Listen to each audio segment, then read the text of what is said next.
တင်းရဲ့ခံစားချက်ကိုနာကျင်စေမဲ့အမှန်တရားတစ်ခုကိုပြောပြပါရစေတင်းကိုလာခဲ့မဲ့သူတယောက်မှမရှိပါဘူးတင်းရဲ့မိဘတွေလည်းမဟုတ်ဘူးတင်းရဲ့တငယ်ချင်းတွေလည်းမဟုတ်ဘူးအစိုးရလည်းမဟုတ်ဘူးတင်းရဲ့အချစ်ဦးလွယ်လွယ်ပေါ်လည်းမဟုတ်ပါဘူးတကယ်လို့တင်းရဲ့ဘဝပြောင်းလဲသွားမယ်ဆိုရင်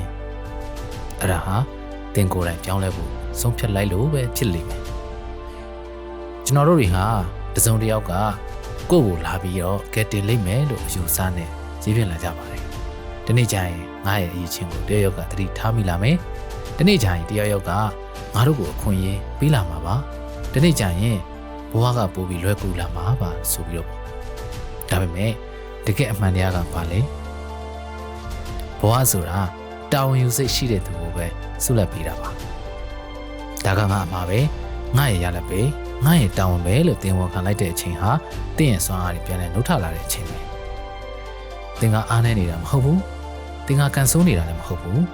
နောက်ကျချန်နေတာလည်းမဟုတ်ပါဘူးစောင့်နေတတ်ပဲပြီးတော့စောင့်ဆိုင်ခြင်းရဲ့တန်ဖိုးကအရန်ကြီးပါတယ်သင်စောင့်နေတဲ့နေ့ရက်တိုင်းမှာတစ်စုံတစ်ယောက်ကတော့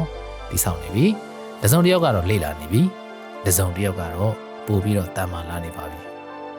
သင်ဖုံးပြောတဲ့အချိန်မှာသူတို့တွေတိုးတက်နေတယ်သင်ညှဉ်းညူနေတဲ့အချိန်မှာသူတို့တွေပြင်ဆင်နေတယ်ဘယ်သူမှလာမှာမဟုတ်ဘူးအဲ့ဒါကတော့သတင်းကောင်းတစ်ခုပဲဘာကြောင့်လဲဆိုတော့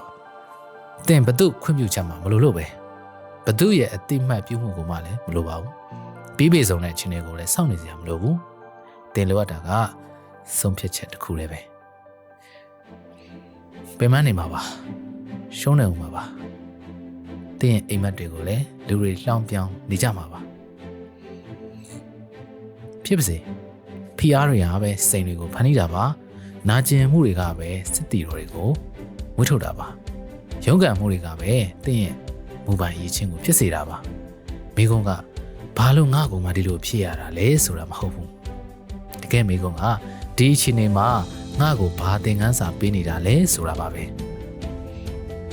ဒီနေ့ကစပြီးစောင့်နေတာတွေကိုရပ်လိုက်ပါ